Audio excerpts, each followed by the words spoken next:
Welcome to your weekly program, BelAhdan, the show that brings you with Somali American to your living room. You know, they're always in news, always talking about negative. What's going on in the Somali community? It's a huge community, very diverse, very vibrant, a lot of business in the Somali community. One of the biggest issues that we're talking about is money transfer.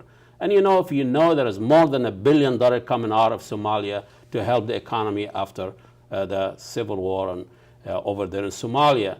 And here, after a few Somali youth went back to Somalia and kind of, you know, the FBI, according to the FBI story, and kind of joined the Shabab. Now a lot of banks not cooperating with the Somali money transfer service, which is called Hewala. Hewala means transfer, and it's a complicated issue which, you know, our Congress, Keith Ellison, sponsored a bill to pass and try to bring some sense to our banking system and our financial system. We have our guest there that has been following this issue. We have here Mahmoud Abdelrahman. He is the executive director of Minnesota Somali Chamber of Commerce. It's a huge community with a huge business.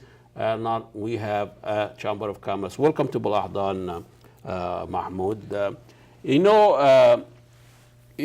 know, we hear a lot about this bill and money transfer. It keeps coming back and forth. The Hewala service, they've been shut down before, and then they open and shut down. Tell us a little bit about, just forget about what the Congress is trying to do. Tell us about the money transfer service, the history of Hewala, what it means, how did it start, what's behind all of this, and what kind of service they offer. Thank you, Brother Ahmed Thrawat, for the time for the interview.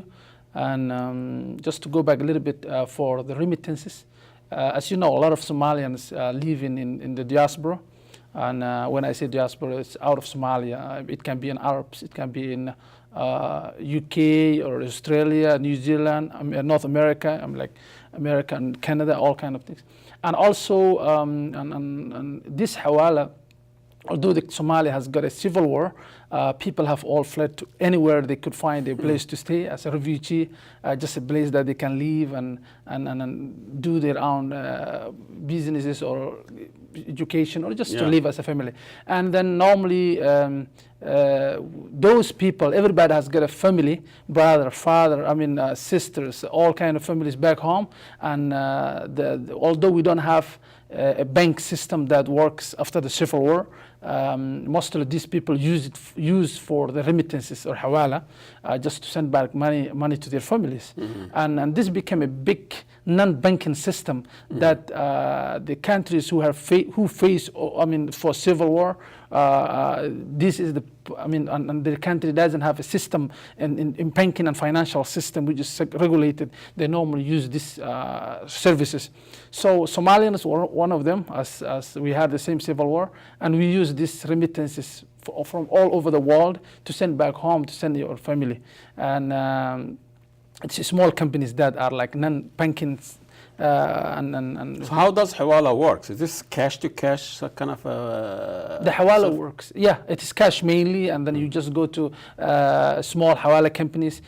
These companies are remittance companies. They work like the MoneyGram, they work like Western Union. It's not like that big, but they use some kind of system. So the Somali community here use Hewala, which is run by Somali. They understand the culture and all that. Exactly. And instead of going to MoneyGram or go to the bank. Exactly, because we don't have that many, we don't have Western Union in Somalia. So what we have what we have is companies that have licenses from each country they base on, and they follow the same procedures, the compliance required, and then they have their own branches back home, and then they send money from here to Somalia. So those Hewalas, that they have branches in Somalia? Oh yes, they have branches in Somalia. And those Somalian, who govern, what's the oversight for those Hewala? Is there oversight to see if there is abuse, if there is any corruption? Why people trust those Hewalas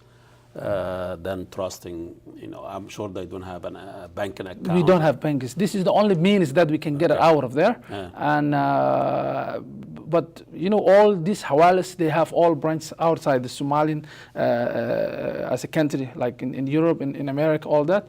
And this everybody or every company, they will get license from the country they live in. Like if you're in Minnesota in America, you get license from there. But if you don't have really an official government, where do you get the license from there back home? But these Hewalas or these remittance companies, they have branches back home. But the main office always outside in Somalia, maybe some in Dubai. So they have to get license from exactly. UK or Minnesota or yes. wherever they are. Exactly. So what's the problem with that? What's the issue? Why the FBI or CIA, whatever our official? This was a global phenomenon, and when September 11 happened, all these things, the rules and regulations, things became more difficult, especially in order to maintain security. Normally money must be followed, all kind of things. So the Somali remittances, they had some problems after the civil war, after the September 11.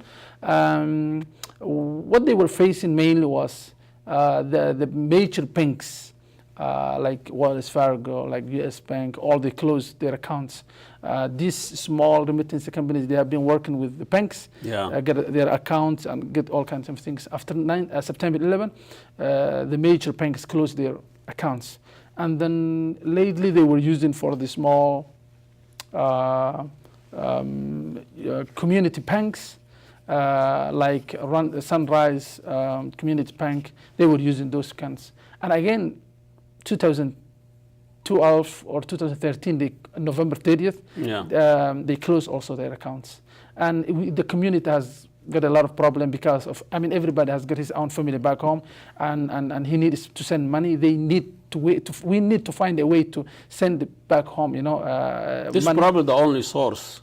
This is the only source for those for family back exactly, home. Yeah, so this was the only source that we could send money to so feed there them. was an event sponsored by Keith Ellison and Captain Phillips Abdi or BelAhdan Abdi. BelAhdan Abdi. Yes, yes. And it's now a public figure and raising awareness. Yes, exactly. So I can see the pirate guy sponsoring a financial bill. It is interesting. The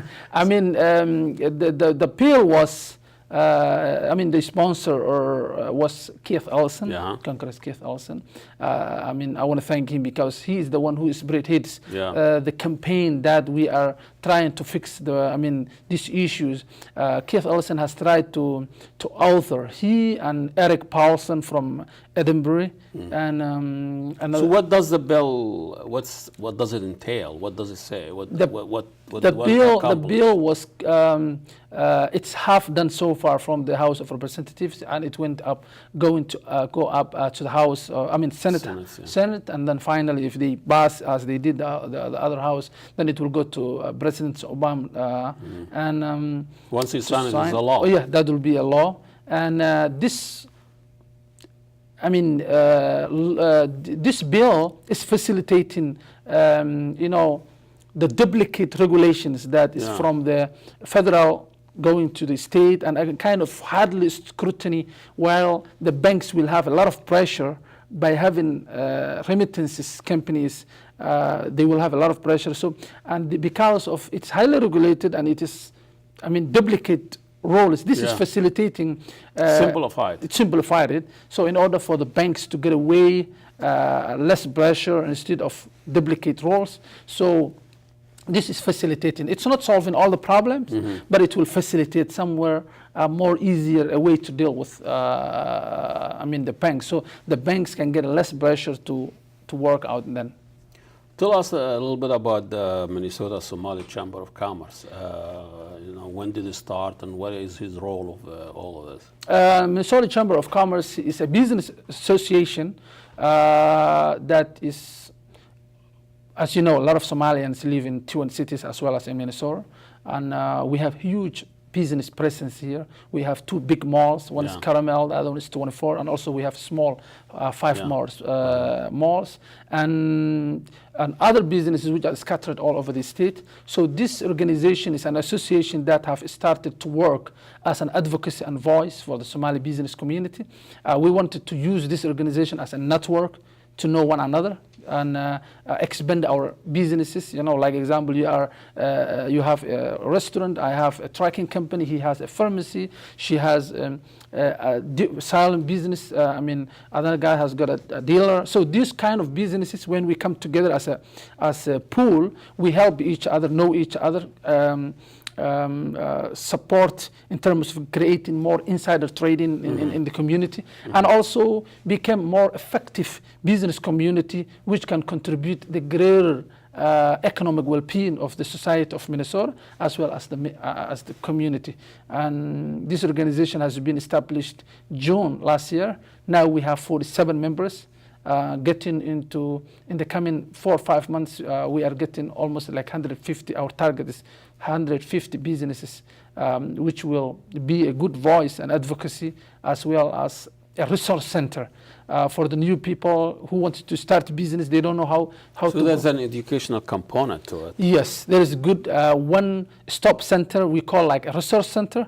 Like the existing business people, sometimes they are not well equipped with the necessary knowledge of businesses. They can use it as how to improve their processes, and also know the bookkeeping, human resource development, kind of small educational capacity building. And also the new businesses who are coming into the business, they don't know where to go. They can come to this resource center, and then they can use what is the necessary things that they need. What are the major challenges facing Somali business in America or in Twin City? I mean, we came from a very oral tradition. People trustworthy, they don't rely on written. With such a litigious culture here, with is law and legal, how do you navigate yourself through all this paper? Ahmed, by nature, our community are very entrepreneurs. Yeah. There are people who are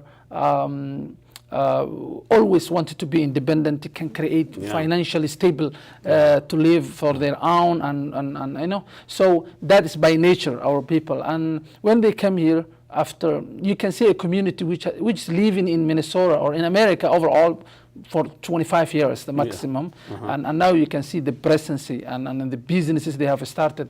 Although the where we are from and in America is much more different in terms of educational and developmental and infrastructure, everything, but still the community is catching up very. In a good way.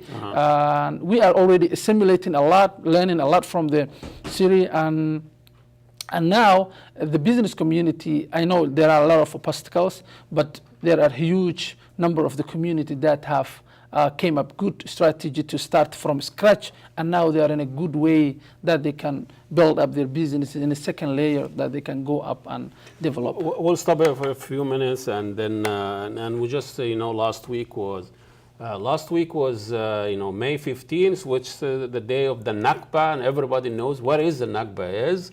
This is the Holocaust of the Palestinian people. This is the day where the Palestinian people's life had changed forever.